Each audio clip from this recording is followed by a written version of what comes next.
على آل إبراهيم إنك حميد مجيد সবাই মোহাব্বতের সাথে আল্লাহুম্মা বারিক আলা মুহাম্মাদ وعلى آل محمد كما باركت على إبراهيم وعلى آل إبراهيم إنك حميد مجيد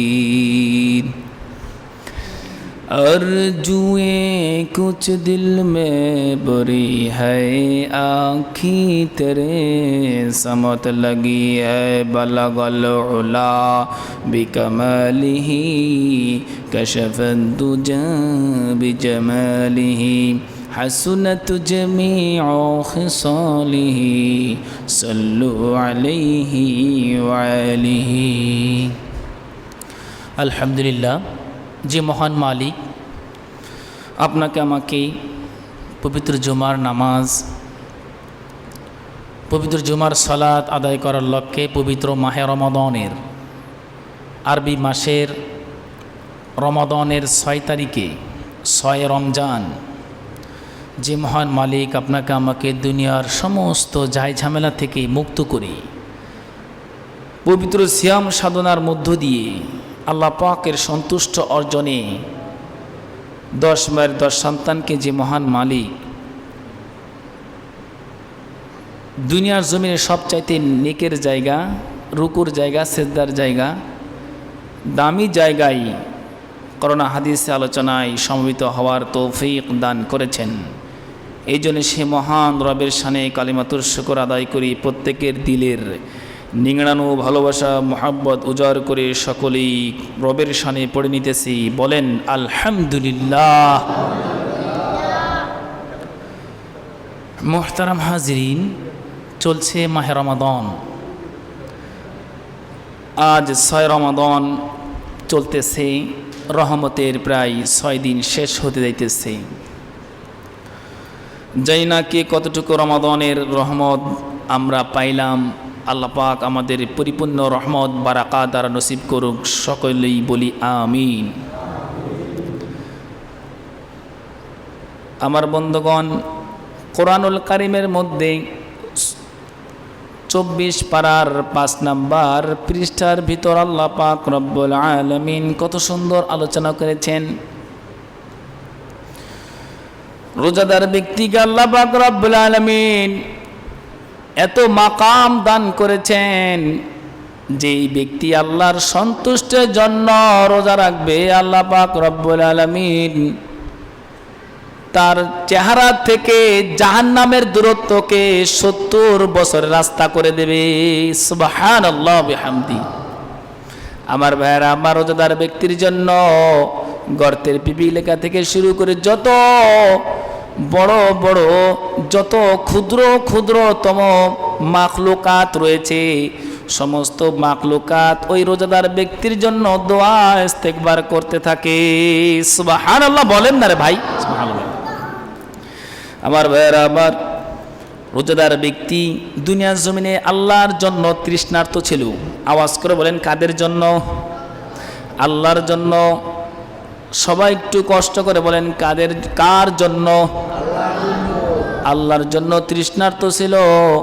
ওই রোজাদার ব্যক্তি যখন দুনিয়ার জমিন ত্যাগ করবে, জান্নাতে ফেরেশতারা যখন ওয়েলকাম টু রিসিপশন করবে, স্বাগতম জানাবে, জান্নাতে নিয়ে যাওয়ার জন্য যখন প্রস্তুতি গ্রহণ করবে,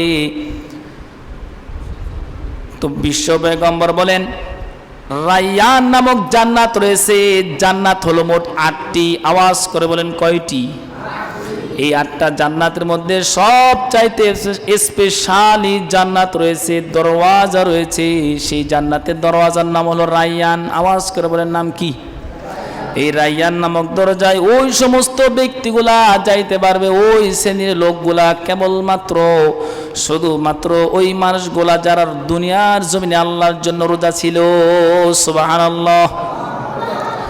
যারা আল্লাহর জন্য রোজা ছিল, আল্লাহ পাক রব্বুল আলামিনের ফেরেশতারা ওই সমস্ত জান্নাতিওয়ালা মানুষদেরকে পিছনে হেঁকে হেঁকে, ভাই আওয়াজ কিসের? তো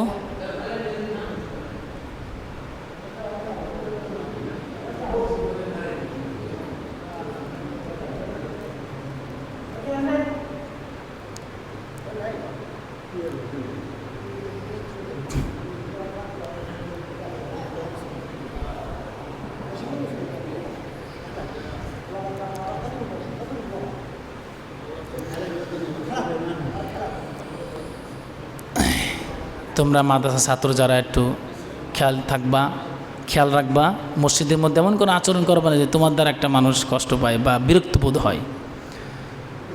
স্কুলে যারা আসো এমন কোনো আচরণ কেউ করবা না। আর মুরব্বী যারা আছেন সবসময় সবভাবে বলতে নেই, আল্লাহ পাক সবাইকে সহি বুঝদান করুক, বলেন আমিন। যদি আওয়াজ করেন, ডিস্টার্ব দেন, তাহলে কিন্তু এই কথাগুলো আমি বলতে পারবো না। মানে কষ্ট করে কথাগুলো সাজাইছি, খেয়াল করে শুনেন। আর অনেক সময় দেখা যায় কথা কন কে, একটু চুপ থাকার চেষ্টা করবেন। বলতেছিলাম, জান্নাতি ব্যক্তিদেরকে ফেরেশতারা হাঁকায় বলবে তোমরা চলো, তোমরা হাঁটতে থাকো, জান্নাতে যাবে। ওই সমস্ত লোক রায়্যান নামক জান্নাতে যাওয়ার বিবরণ দিতেছি, খেয়াল করেন। ফেরেশতারা যখন বলবে হাঁটতে থাকো, চলো, ওই জান্নাতের গেটে যাওয়ার সঙ্গে সঙ্গে জান্নাতি ব্যক্তিরা মনে করবে এটাই মনে হয় জান্নাত।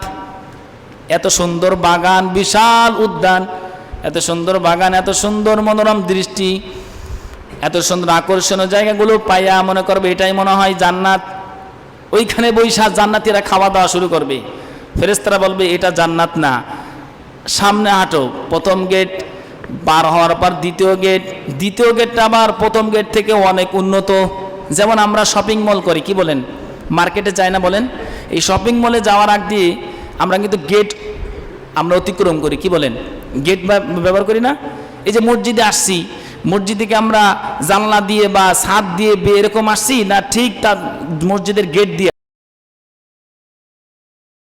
আসছি, বলেন, মসজিদের গেট দিয়ে আসছি না? ঠিক রায়্যান নামক জান্নাতে যখন মানুষ এই রোজাদার ব্যক্তিকে প্রবেশ করানো হবে, ফেরেশতারা যখন তাদেরকে নিয়ে জান্নাতি ওয়ালাদেরকে নিয়ে হাঁটবে, রায়্যান নামক দরজার প্রথম গেটে যায় মনে করবে এটাই জান্নাত। এবার প্রথম গেট যখন পার হবে, দ্বিতীয় গেটে যায় আর দেখবে এটাই মনে হয় জান্নাত, আর কোনো ভুল নাই, এইখানে বসে খাওয়া দাওয়া শুরু করবে। এবার ফেরেশতারা বলবে ও জান্নাতীরা, তোমরা এখনো জান্নাতের মধ্যে পৌঁছাও নাই, কেবল জান্নাতের গেটে আসছো। এবার প্রথম গেটটা, দ্বিতীয় গেটটা কিন্তু প্রথম গেট থেকে অনেক উন্নত। এবার যখন দ্বিতীয় গেট থেকে যখন তৃতীয় গেটে পাড়া দেবে, তখন জান্নাতি ব্যক্তিরা মনে করবে, রোজাদার ব্যক্তিরা মনে করবে, কারা? এই জান্নাতওয়ালা মানুষগুলো মনে করবে এটাই মনে হয় জান্নাত, 100% এটাই মনে হয় জান্নাত, আর কোনো ভুল নাই। সবাই মিলে এইখানে খাও, জান্নাতের মজা লাও, জান্নাতের মজা লাও, সবাই মিলে আনন্দ করবে। ফেরেশতারা বলবে ও জান্নাতীরা, এটা তোমাদের জন্য জান্নাত নয়, এখনো তোমরা জান্নাতে পৌঁছায় নাই। এটা হলো কেবলমাত্র জান্নাতের 3 নম্বর গেট। কয় নম্বর গেট? মোহতারাম হাজিরিন, জান্নাতের এক একটা গেট হবে। যেমন আমাদের বাসার দরওয়াজা কতটুকু চওড়া হয়, কতটুকু ফিট হয় বলেন, কতটুকু হাত হয়? 3 হাত কি 2 হাত 4 হাত এরকম। আর জান্নাতের এক একটা দরজার এত বড় হবে, মক্কা থেকে বাহরাইন পর্যন্ত যত বড় জায়গা, এত বড় হবে একটা জান্নাতের গেট। সুবহানাল্লাহ বিহামদি। এক ধাক্কায় কোটি কোটি মানুষ জান্নাতে প্রবেশ করবে। সুবহানাল্লাহ বিহামদি। মোহতারাম হাজিরিন, এবার ফেরেশতারা যখন জান্নাতে নিয়ে যাবে, সেটাও আল্লাহ পাক কত সুন্দরভাবে বলতেছেন। ওয়াসি 24 পারার 5 নম্বর পৃষ্ঠার মধ্যে আল্লাহ বলেন, ওয়াসিকাল্লাযীনা তাকাও রাব্বাহুম ইলাল জান্নাতি যুমারা حتى إذا جاءوها وفتحت أبوابها وقال لهم خزنتها سلام عليكم طبتم فادخلوها خالدين। জোরে বলুন আল্লাহু আকবার। ফেরেশতারা যখন তাদেরকে জান্নাতের মধ্যে প্রবেশ করাবে, তখন ওই জান্নাতীরা সর্বপ্রথম যেই শব্দ উচ্চারণ করবে, যেই আওয়াজ করবে, সেই আওয়াজের কথা আল্লাহ পাক কোরআনুল কারীমের মধ্যে উঠাই দিয়েছেন। বলেন না সুবহানাল্লাহ। আচ্ছা বলেন তো, কোরআনুল কারীমের সর্বপ্রথম সূরার নাম কি? সূরাতুল ফাতিহা নাম কি? এই সূরা ফাতিহার প্রথম শব্দটা সবাই আওয়াজ করে বলবেন, নামটা কি বলেন তো? সূরা ফাতিহার প্রথম লাইনের সবাই বলেন, প্রথম লাইনটা বলেন, আলহামদুলিল্লাহি রাব্বিল আলামিন। আলহামদু আছে না নাই? জান্নাতীরা যখন প্রবেশ করবে, ওই রোজাদার ব্যক্তিরা যখন প্রবেশ করবে, রায়্যান নামক দরজাতে যখন প্রবেশ করবে, আল্লাহর পয়গম্বর একটা হাদিস আমার মনে পড়ে গো, আল্লাহর পয়গম্বর বলেন লা ইয়াদখুলু ইল্লা সাইমুন, যে ব্যক্তি এই জান্নাতে প্রবেশ করবে, আল্লাহর পয়গম্বর বলেন তার চিরকালের জন্য তৃষ্ণার্ত আল্লাহ মিটায় দেবেন। সুবহানাল্লাহ বিহামদি। রোজাদার ব্যক্তি এই রায়্যান নামক দরজায় একবার ঢোকার প্রবেশ করার সুযোগ পাইলে আর তার তৃষ্ণার্ত লাগবে না। কি লাগবে না বলেন? এই যে আমি আপনি আল্লাহর জন্য রোজা রাখি, তৃষ্ণার্ত হই না বলেন? খুব কষ্ট হয় না? এই রোজাদার ব্যক্তির জন্য স্পেশালি জান্নাত আল্লাহ পাক রাখছেন। আমার ভাইয়েরা আমার, এবার আমি আপনাদেরকে বলতেছিলাম যে জায়গায়, ওই জায়গায় আবার ফেরত যেতে চাই। জান্নাতি যখন রায়্যান নামক দরজাতে প্রবেশ করবে, সাইমুন রোজাদার ব্যক্তিরা, আওয়াজ করে বলেন কারা? এই রোজাদার ব্যক্তিরা যখন প্রবেশ করবে, ওই জান্নাতি ওয়ালাদের সর্বপ্রথম কথা হবে ওয়াকালুল হামদুলিল্লাহ।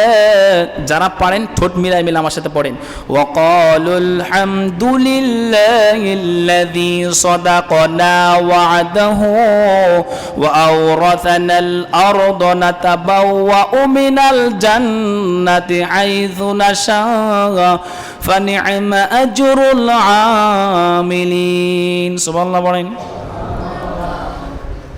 আল্লাহ পাকের সেই আল্লাহ পাক রব্বুল আলামিন সেই কথাটাও জানাই দিতেছেন, জান্নাতি ব্যক্তিদের সর্বপ্রথম যেই কথা হবে, যে সমস্ত প্রশংসা আল্লাহর, সমস্ত প্রশংসা আল্লাহ যিনি আমাদের জন্য এত সুন্দর বাসস্থান করেছেন। সুবহানাল্লাহ পড়ে। এত সুন্দর নিয়ামত ধারা, এত সুন্দর বাসস্থান আল্লাহ পাক আমাদেরকে দান করলেন। জান্নাতে যাওয়ার পর এই জান্নাতি ব্যক্তির এই কথাগুলো বলবে। এখন সেই জান্নাতে যাওয়ার জন্য আমাদের